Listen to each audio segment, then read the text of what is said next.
Feeling stuck or unfulfilled? Searching for more meaning in your work and life? Wondering what's next? You're not alone, and you're in the right place. This is Focus on Why, the podcast that turns reflection into action. I'm Amy Rowlinson, and each week I dive deep with guests who've chosen to live and work with purpose. Together we explore what drives them, shapes their decisions, and gives their life meaning.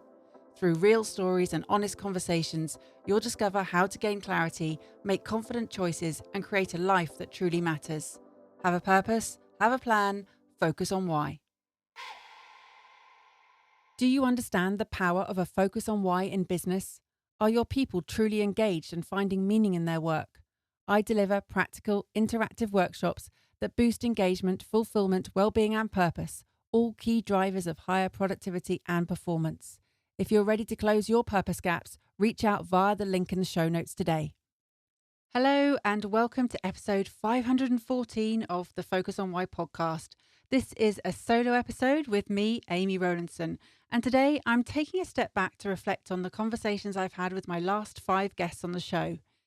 Each of them brought a different perspective on purpose, leadership, well-being, and how we navigate life and work in a more intentional way. In this episode, I'll be drawing out some key themes and insights that have stayed with me from each episode and sharing with you some practical reflections with actions that you may choose to implement into your daily life. As you listen, I encourage you to treat this as more than a summary. Notice what resonates. Notice what challenges you. Consider where you might recognize aspects of your own experience in what is being shared, whether that's in your professional role, your personal life, or the way you are currently approaching change, pressure, or growth. From there, my invitation is simple, but it's important. Don't just reflect. You need to take action. Choose 1 or 2 actions that feel meaningful to you and consider how they might help you move towards a more intentional and purposeful way of life. Because ultimately, everything we explore here comes back to you, your values, your sense of purpose, and your focus on why. So my first reflection with action today is focused on episode 509, Living in a World of Vulnerability with Louise Baxter MBE. We are living in a world of vulnerability. 67% of us have a characteristic of vulnerability, and at any pinch point of bereavement, relationship breakdown, financial shock, or major life change, any one of us could be targeted. This is what Louise shared in the episode, and this powerful insight from Louise cuts straight to the heart of this conversation. Scams are no longer something that happen only to other people. They are woven into modern life and thrive in moments when we're stressed, distracted, grieving, lonely, or overwhelmed. In episode 509, Louise, fraud expert, consumer champion, trainer, and joint CEO of Consumer Friend, shares more than 2 decades of frontline experience in trading standards, regulation, and consumer advocacy. What emerges is not simply a discussion about fraud, but a much deeper exploration of empathy, communication, shame, vulnerability, and what it truly means to support people in a rapidly changing world. Louise challenges one of the biggest myths surrounding scams, that victims are naive or unintelligent. The reality is far more human. Fraudsters exploit emotion, timing, and psychology. Research consistently shows that vulnerability is situational. A bereavement, divorce, illness, financial pressure, or even a particularly stressful day can place someone in what Louise describes as a hot state, where decision-making changes and our usual defences weaken. This matters because fraud is not a niche issue. It now accounts for around 41% of all reported crime in the UK, yet only a fraction is ever reported. The emotional, financial, and psychological costs are enormous. Beyond money lost, victims often experience anxiety, isolation, embarrassment, and a profound loss of confidence. Many remain silent because they fear judgment more than the crime itself. That silence is fueled by language. How could you fall for that? You should have known better. That would never happen to me.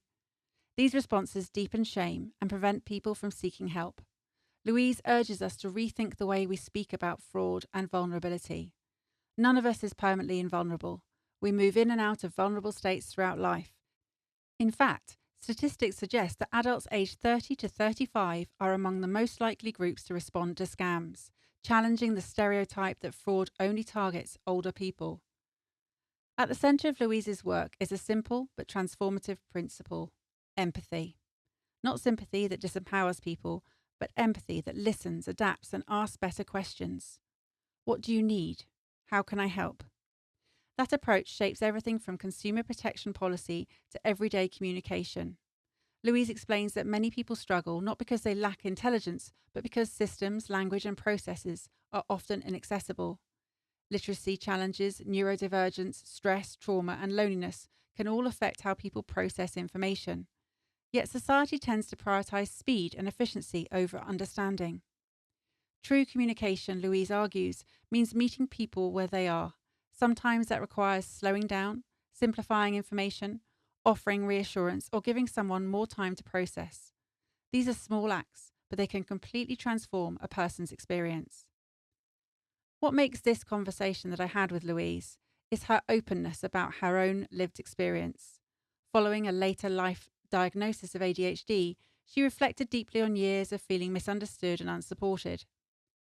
She spoke candidly about the cumulative impact of receiving thousands of negative messages throughout childhood and adulthood simply because her brain worked differently. Rather than allowing those experiences to diminish her, Louise transformed them into purposeful action. Her advocacy today is rooted not only in professional expertise, but in personal understanding. She knows what it feels like not to be heard, and that awareness drives her determination to ensure others are seen, understood, and supported. Her work through Consumer Friend and initiatives such as Friend Against Scams reflects that mission. Actually, the Friends Against Scams program is one practical action you can take. In around 20 minutes, you can complete free training to better recognize scams, support others, and become more aware of the tactics used by fraudsters. Education is one of the strongest tools we have, not because it guarantees immunity, but because it encourages awareness without blame. Louise also highlights the importance of open conversations. Families often avoid discussing scams out of embarrassment or complacency, yet silence creates isolation. Talking honestly about fraud normalizes the reality that anyone can be targeted and makes it easier for people to ask for help if something happens. This episode is also a powerful reflection on the relationship between purpose and action. Purpose is not abstract. It's revealed through the choices we make daily, particularly in response to hardship and challenge. Louise's story demonstrates what I often describe as reflection with action, taking lived experience, reflecting honestly on it, and then transforming that insight into meaningful contribution. Her journey asks you to reflect on your own life. Where have you experienced misunderstanding, shame, or struggle? What support did you long for in difficult moments? How might those experiences now equip you to support others? The invitation here is not merely to feel compassion, but to act upon it. That action may look different for each of us. It could mean checking in with a neighbour who lives alone, slowing down when explaining something complex, helping a family member recognise a scam, or simply resisting the instinct to judge when someone shares a painful experience. It may also mean changing how you communicate. Today's world celebrates speed, efficiency, and instant responses, and patience has become undervalued. Yet meaningful communication rarely happens in haste. Louise reminds us that communication is not simply about transmitting information, it's about creating understanding. A small but profound shift is to pause before reacting and ask, "What do you need right now?" That question creates space. It empowers rather than assumes. It changes conversations from transactional exchanges into human connection. And connection matters because isolation is one of the greatest risk factors for vulnerability. Fraudsters are experts at exploiting emotional need, urgency, and trust. Genuine human connection helps counter that. One of the most important messages from this conversation is that vulnerability should never be viewed as weakness. Vulnerability is part of being human. Every one of us will experience moments where we need support, clarity, or understanding. Recognizing that truth creates stronger communities, healthier communication, and more compassionate systems. Louise's work reminds us that empathy is not soft or passive, it's practical. It changes outcomes, it protects people, it restores dignity. The challenge she leaves us with is deceptively simple. Treat people with as much empathy as you can muster. Ask what they need. Do not assume. Those small choices matter more than ever now that we're increasingly in a world shaped by noise, pressure, and disconnection. So, my reflections with actions from Louise's episode is for you to take a moment today to consider where in your life can you replace judgment with curiosity? Who around you may be carrying shame or vulnerability in silence? How willing are you to slow down and truly listen? What might change if, for the next 24 hours, you chose to communicate with greater patience, intention, and empathy? Reflection only becomes transformative when it leads to action. And perhaps the greatest protection we can offer one another in a world of vulnerability is not perfection or constant vigilance, but humanity. Next up is episode 510, Cultural Dimensions with Marina Ibrahim. Belonging isn't about choosing one culture over another. It's about creating a space where every part of you is seen, heard, and valued. That's a true power of connection and belonging.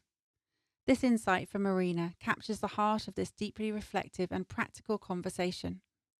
Navigating Egyptian, German, and British cultures throughout her life, Marina transformed a personal question, where do I belong, into a powerful exploration of cultural intelligence, identity, and human connection. As a multi-award-winning consultant, coach, and speaker, Marina helps leaders and organizations thrive across borders through cultural agility, inclusive leadership, and global team performance. Yet her expertise was not born solely from academic study or corporate experience. It emerged through lived experience, through feeling both connected and disconnected, and through learning how to create belonging rather than waiting to find it. Born to an Egyptian father and a German mother, Marina spent most of her early life balancing two distinct cultures. She describes wondering whether she was too Egyptian for the Germans or too German for the Egyptians. That sense of existing between worlds became both a challenge and an invitation. Like many people, Marina initially searched for belonging externally, in countries, communities, or environments. She explored life in Egypt, Germany, France, and eventually the UK, each place becoming part of a longer journey of self-discovery. What she ultimately realized is something profoundly universal. Belonging is not always a place we arrive at. Often it's something we consciously create. This episode explored how culture shapes far more than nationality or language. Marina introduced the idea of cultural dimensions, the hidden ways societies differ in their relationship to time, trust, hierarchy, communication, and relationships. These differences influence how we lead teams, build trust, navigate conflict, and communicate intentions. For example, in some cultures, trust is built through relationships first, while in others it develops through competence and reliability. Some societies value directness and efficiency, while others prioritize harmony and context. Neither approach is inherently right or wrong, but misunderstanding these differences can easily create friction, confusion, or exclusion. This is where cultural intelligence becomes essential. Marina describes cultural intelligence as emotional intelligence on steroids, the ability to understand not only ourselves, but also how our assumptions, behaviors, and communication styles are interpreted by others. It requires curiosity, adaptability, and self-awareness. More importantly, it requires humility, the willingness to recognize that our own way of seeing the world is not universal. In an increasingly globalized world, this matters more than ever. Teams now collaborate across continents, cultures, and time zones. Businesses operate internationally. Communities are increasingly diverse. Yet many people still approach difference with unconscious assumptions or stereotypes. Marina challenges us to move beyond surface-level diversity and towards genuine inclusion. Inclusion is not simply inviting people into a room. It's creating environments where people feel psychologically safe, respected, and able to contribute fully as themselves. At the center of this lies trust. Whether in leadership, business, or personal relationships, trust is the foundation of meaningful connection across cultures. But trust is not built accidentally. It grows through intentional actions, listening carefully, respecting different norms, learning how others communicate, and demonstrating openness rather than judgment. Sometimes the smallest gestures make the greatest difference. Learning a few words in another language, taking interest in someone's traditions, asking questions with genuine curiosity rather than assumption, slowing down enough to understand rather than rushing to categorize. These acts communicate respect. One of the most refreshing aspects of Marina's perspective is her emphasis on playfulness. Too often, people approach cultural differences with fear of getting things wrong. Marina encourages a different mindset: experimentation, curiosity, openness, a willingness to try, adapt, and occasionally fail. Playfulness, she explains, creates freedom. It allows us to step into unfamiliar environments without needing immediate certainty or perfection. It transforms culture shock into learning and discomfort into growth. That idea connects deeply with the concept of reflection with action. Reflection alone may bring awareness, but transformation happens when insight leads to deliberate movement. Marina's life is a powerful example of this process. Rather than retreating from uncertainty, she used it as a fuel for exploration. Every relocation, every cultural adjustment, and every moment of discomfort became part of shaping her purpose. Her story invites us to examine our own lives more honestly. Where do we feel most at home? Where do we feel disconnected or uncertain? Are we waiting for belonging to happen to us, or are we actively creating it? Belonging is often portrayed as fixed, tied to geography, family, or identity, yet Marina offers a more expansive understanding. Belonging can be fluid. It can evolve through relationships, experiences, and environments. It can be built intentionally through openness and connection. Great Britain, Marina explains, eventually became a kind of sweet spot for her, not because it perfectly mirrored her heritage, but because it offered enough openness and flexibility for her to shape her own sense of home. That distinction is important. True belonging is not about erasing parts of ourselves to fit into one culture over another. It's about creating spaces where all aspects of identity are welcomed and valued. This conversation also highlighted the importance of challenging stereotypes and assumptions. Questions such as, "Where are you really from?" may seem harmless on the surface, yet they can unintentionally reinforce a sense of otherness. Marina encourages deeper, more meaningful curiosity, not aimed at classification, but at connection. The shift is subtle, but significant. Rather than asking where someone fits, perhaps we might ask how we can create spaces where people feel they belong. For leaders, especially, this episode offers valuable practical insights. Cultural intelligence is no longer optional in modern organizations. Leaders who fail to understand cultural dynamics risk miscommunication, disengagement, and fractured trust. Those who cultivate awareness, adaptability, and inclusion create stronger, more innovative, and more connected teams. Yet the lessons extend far beyond workplaces. At its core, this conversation is about humanity. It's about recognizing that every person carries layered experiences, identities, and perspectives shaped by culture, upbringing, and environment. When we approach one another with openness instead of certainty, we create the possibility for deeper understanding. Marina's journey demonstrates that purpose often emerges through the very tensions we try hardest to resolve. The discomfort of feeling in between became the foundation for Marina's life's work. What once felt like fragmentation evolved into strength, empathy, and insight.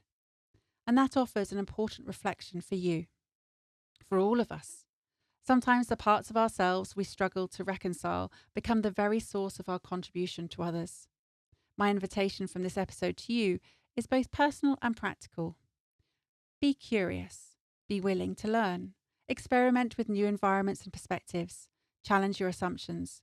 Create belonging rather than waiting for it. Because belonging is not solely about where you come from.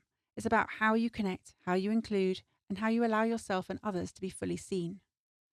My reflections with actions from this episode.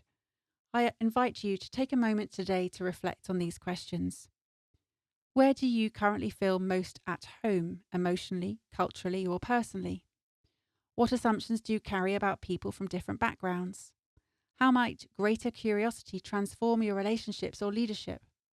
What small action could you take today to create a stronger sense of belonging for yourself or someone else? Perhaps it's starting a conversation, listening more intentionally, stepping into an unfamiliar environment with openness instead of fear. True connection begins not when we perfectly fit into a predefined space, but when we courageously create one together. Now let's turn our attention to episode 511, Justice, Respect and Sustainable Impact with Dr. Nancy R. Irwin.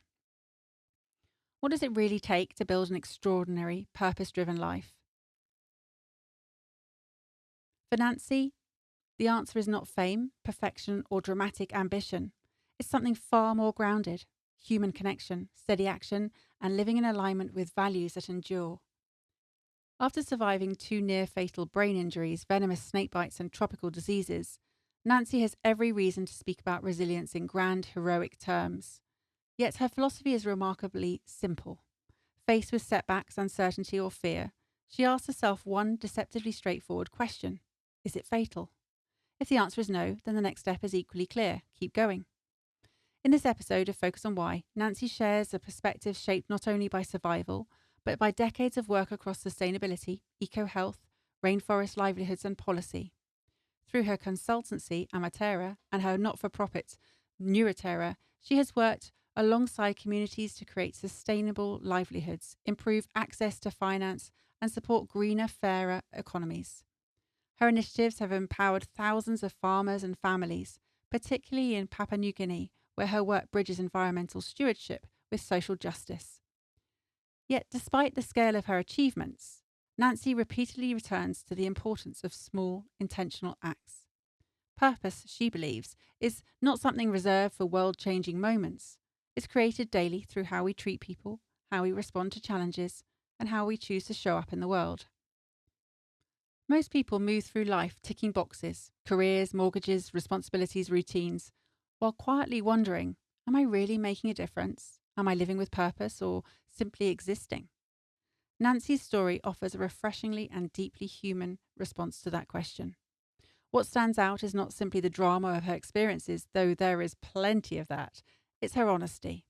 Having endured catastrophic injuries and years of rehabilitation, she refuses to romanticize suffering or suggest that adversity is required for purpose. Instead, she reminds us that meaning is often found in ordinary moments: a conversation, an act of support, a chance to help someone feel seen.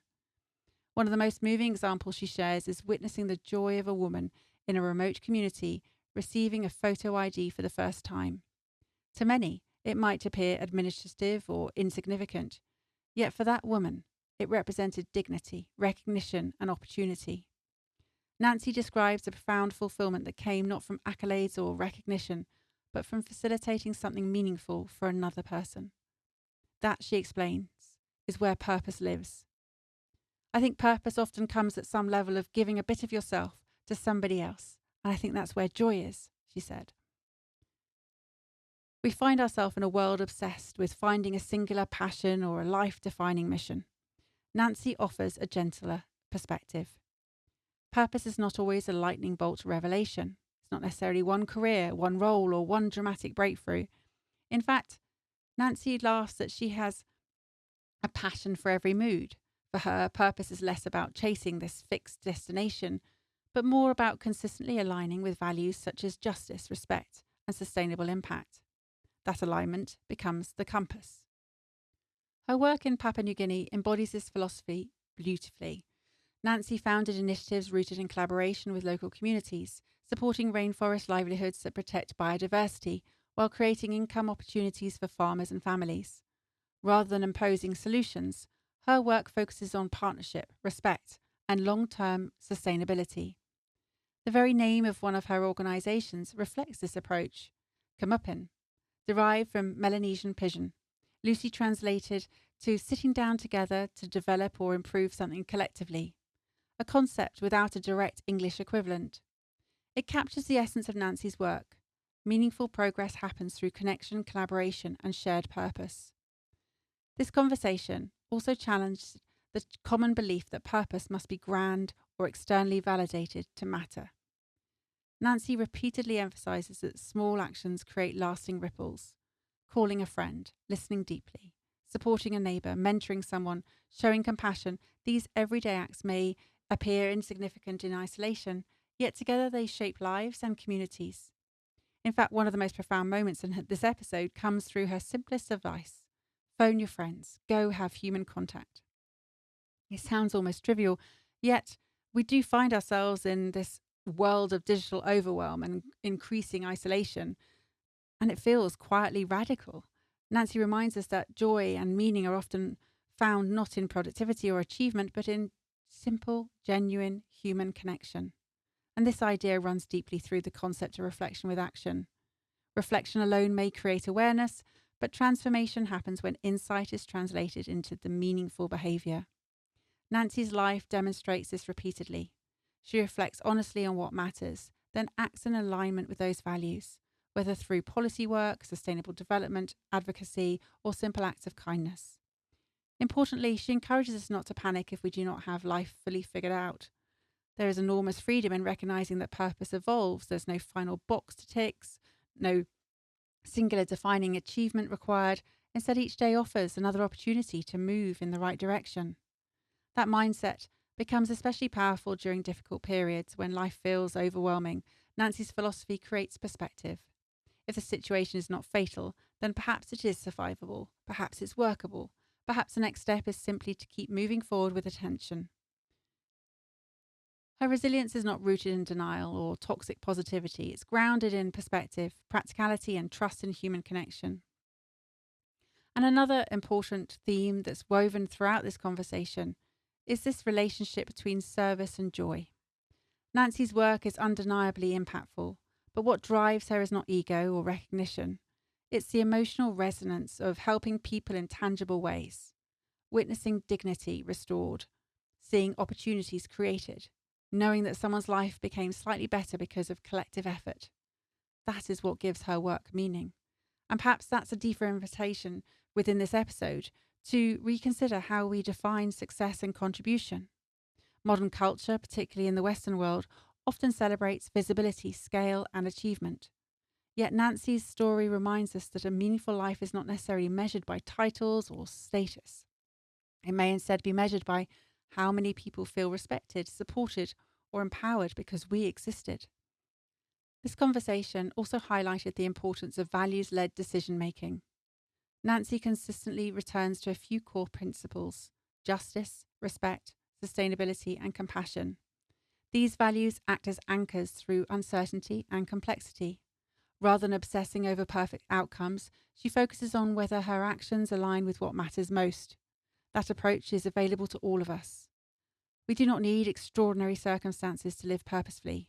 We simply need awareness, honesty, and the willingness to act intentionally. Perhaps that means supporting a cause you care about. Perhaps it means having a difficult but necessary conversation. Perhaps it means slowing down enough to truly listen to someone. Perhaps it means asking yourself whether your current choices reflect your deeper values. Nancy's message is both grounding and empowering. You don't need to have all the answers. You don't need to wait for a dramatic turning point. Purpose is already available in the way you live today. So here are my reflections with actions from Nancy's episode.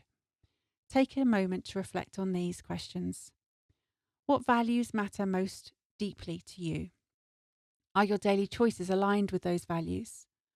Where might you be overcomplicating purpose or waiting for certainty?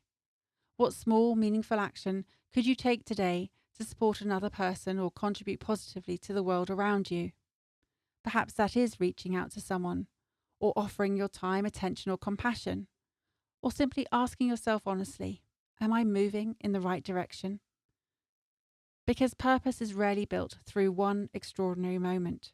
It's created steadily, quietly, and intentionally, one action, one connection, and one choice at a time. My penultimate focus for today's Reflections with Actions is episode 512, Letting Go for Growth with Randi Halaway. Do you ever notice how life can feel like it's happening to you rather than with you? As though you're constantly reacting, catching up, or trying to regain control? In this episode with Randi Halaway, she brings a grounded, practical perspective on how to step out of overwhelm and into a more conscious way of living.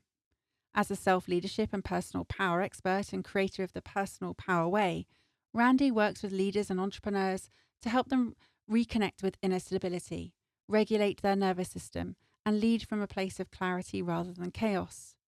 Her message is not about striving harder, it's about slowing down enough to hear yourself again. At the heart of Randi's approach is the understanding that your external world is deeply influenced by your internal state. When the nervous system is dysregulated, everything can feel urgent, fragmented, or emotionally charged. Decisions become reactive, energy scattered. Life feels like something to manage rather than something to live.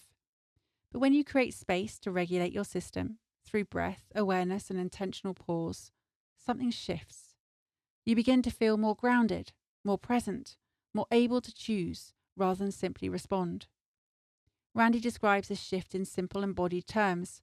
When she slows down and reconnects internally, there is more ease, more flow, and a deeper sense of rooted calm. From that place, even reflection itself changes. You start to see your life differently. And this is where her work becomes especially powerful. Rather than treating reflection as an occasional exercise, Randi invites it to become a rhythm, a consistent return to yourself. Questions like what you're learning, what you're ready to release, and what you want more of are not just reflective prompts, they're tools for recalibration. They help you notice what is no longer aligned and gently create space for something new. Randi's also honest about her own lived experience. For years, she operated in a cycle of achievement, productivity, and outward success, often at the expense of her internal well-being. That pace eventually created strain across her business and personal life. It was through discomfort and disruption that she was invited to turn inward. What followed was not a dramatic reinvention, but a gradual process of noticing, pausing, and choosing differently. She began to prioritize emotional awareness, journaling, breathwork, and nervous system regulation. These weren't quick fixes, but steady practices that helped her move from reactivity into self-awareness. Over time, this created a different relationship with herself, one rooted in honesty rather than avoidance. A key theme in the conversation is the distinction between reactive living and aligned living. Reactive living is driven by pressure, habit, or fear. It often feels urgent, heavy, and disconnected. Aligned living, by contrast, emerges when you're connected to yourself. Choices feel clearer, boundaries feel more natural, and there's less internal friction. For Randi, this shift begins in the body, not the mind. The nervous system becomes the gateway. When you're constantly activated, it's difficult to access clarity or intuition. But when you learn to settle your system, you create space for discernment and calm decision-making. From that place, life stops feeling like something that overwhelms you and starts becoming something you actively participate in. Another important layer of Randi's work is emotional responsibility. She gently challenges the idea that change happens externally first. Instead, she encourages taking ownership of your internal experience, even when life feels uncertain or difficult. This is not about bypassing emotion. It's about learning to stay present with it, rather than resisting or suppressing it. Through that process, you begin to build trust with yourself again. Freedom, in Randi's perspective, is not found in external circumstances, but in internal steadiness. It's the ability to stay connected to yourself, regardless of what is happening around you. That stability becomes the foundation for everything else. Purpose, too, is reframed. Rather than something you need to find or define perfectly, purpose becomes something that unfolds through how you choose to live. It's shaped through awareness, intention, and small, consistent actions that reflect your values. It can show up in work, relationships, creativity, or simply in how you show up for yourself each day. What matters most is not intensity, but alignment. Throughout the conversation, Randi returns to the idea that transformation is not a single moment of change, but a series of conscious decisions repeated over time. Each pause, each breath, each moment of reflection becomes part of a larger shift in how you relate to yourself and the world around you. Letting go is central to this process. Letting go of outdated patterns, letting go of the need to control everything, letting go of identities built on constant striving. While this can feel uncomfortable, it creates space for clarity, ease, and a more authentic way of being. Ultimately, Randi's work is an invitation to return to yourself, not through force, but through awareness, presence, and care. When you slow down enough to listen inwardly, you begin to realize that the peace you've been searching for externally has been available internally all along. Here are my reflections with actions from Randi's episode. Take a moment to pause and consider these questions. What is currently depleting your energy or creating unnecessary pressure in your life?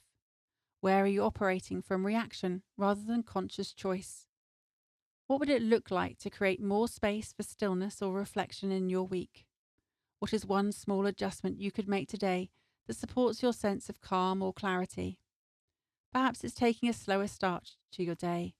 Perhaps it's noticing your breath before responding, giving yourself permission to step back before deciding, or simply asking yourself, what do I actually need right now? Because change rarely begins with something big or dramatic. It begins in the quieter moments when you pause, notice, and choose differently. One breath, one decision, one moment at a time. The final episode I'll be focusing on today is episode 513, Turning Invisible Work into Visible Leadership with Sarah Perugia. Coach and facilitator Sarah Perugia explores the realities of mid-career and midlife for women, from hormonal shifts and career pauses to the often unseen weight of emotional labour at home and within organisations. Sarah unpacks how bias, internalised beliefs and unequal systems continue to shape women's experiences and why redefining success on your own terms matters more than ever. Through clarifying values and reconnecting with purpose, Sarah shows how women can move from feeling stretched and overlooked to truly flourishing. She provides an invitation to pause, reflect on what you need, and intentionally design a life that honours both your ambitions and your well-being. Passionate about supporting women on a mission, she is turning invisible work into visible leadership. There is a form of effort that rarely gets acknowledged, yet it quietly underpins how life runs day to day. It's not listed in job descriptions, it's not measured in performance reviews, and it is seldom recognised in the moment it's happening. Still, it shapes your focus, your energy, and often your emotional bandwidth more than anything else. This is what is known as invisible work. Sarah explores how this unseen labour shows up in the lives of mid-career and midlife women in particular. It's the constant mental and emotional processing that happens alongside everything else. The remembering, anticipating, organising, smoothing over, supporting, holding things together so that life appears seamless on the surface. It might be as ordinary as remembering appointments, planning meals, managing school communications, or coordinating schedules. It might also include noticing emotional shifts in others, preparing for needs before they are expressed, or carrying responsibility for the overall tone of home or work environments. None of these tasks tend to be formally assigned, yet they're consistently present. What makes invisible work particularly significant is not just the volume of tasks, but the cognitive load behind them. It's the background processing that rarely switches off. Even when you're resting physically, part of your mind is still tracking, organising, or anticipating what comes next. Over time, this creates a persistent sense of being on, even in moments that should feel restorative. Sarah brings this into focus through a striking example shared during her work. A female surgeon described cycling to hospital, mentally preparing for life-saving surgery, while simultaneously worrying about something as everyday as whether someone at home had clean socks.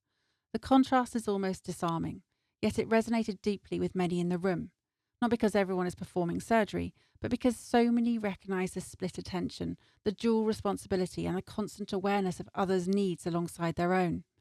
That moment captures something essential. Invisible work becomes so normalised that it often goes unquestioned. It blends into identity, routine, and expectation until it feels less like something you do and more like something you are. Many women, as Sarah highlights, find themselves becoming the default organiser, emotional anchor, caregiver, or problem solver across multiple areas of life. These roles are rarely explicitly negotiated. Instead, they're gradually absorbed through repetition, reliability, and cultural expectation. Once established, they can be difficult to step out of, even when they begin to feel unsustainable. The impact of this is cumulative rather than sudden.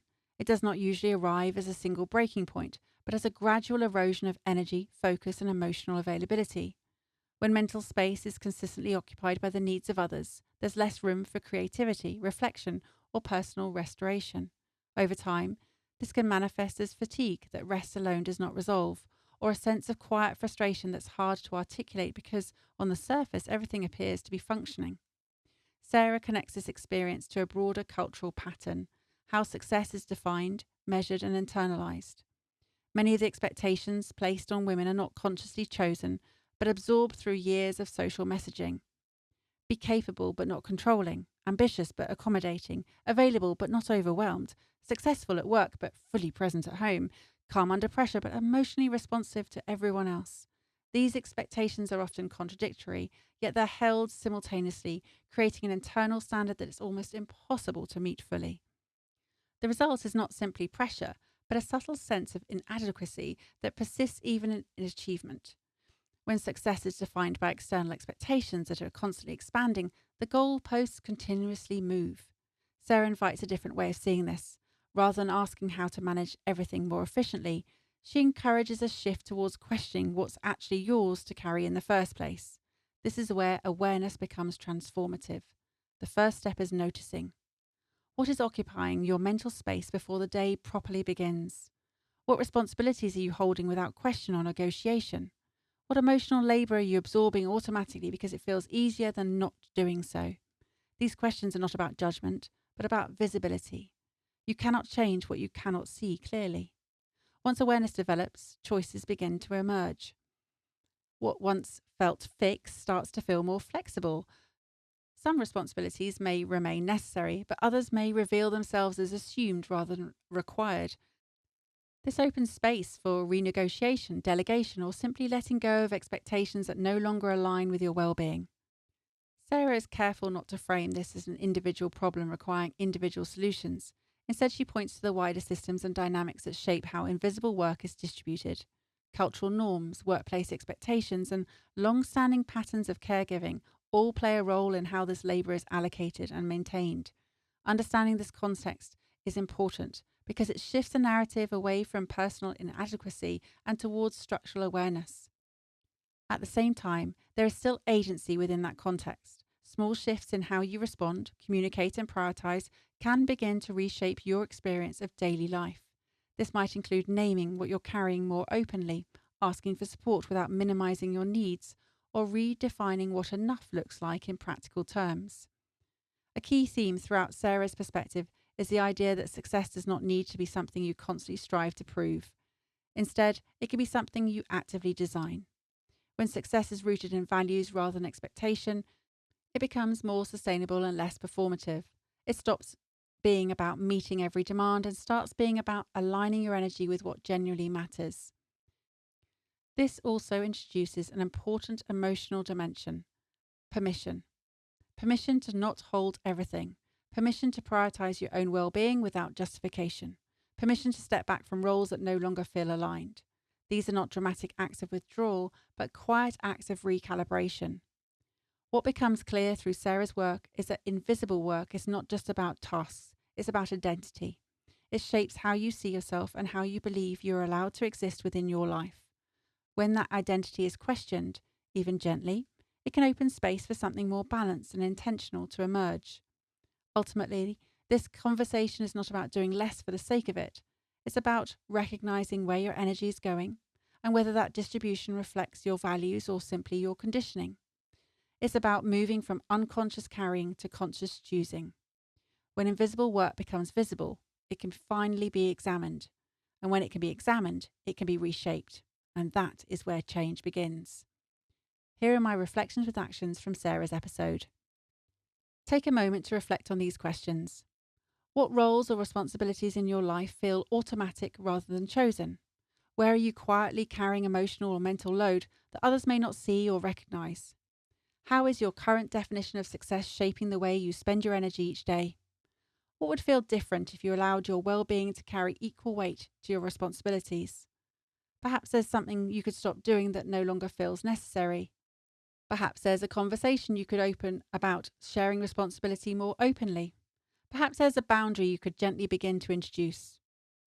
Or maybe there's simply a moment today where you acknowledge honestly what you're carrying. Because invisible work does not disappear when ignored, but it does begin to shift when it's seen, named, and understood. And from that place, you can start to choose differently, not from pressure, but from clarity. That's a wrap for today, but the journey doesn't end here. Share your takeaways, leave a review, or post your insights. Your voice helps others discover the value of these stories. Want to dive deeper into purpose? Check the show notes for ways to work with me. Get a copy of my book or to sign up for Friday Focus, my weekly newsletter packed with clarity and inspiration. Have a purpose, have a plan, focus on why.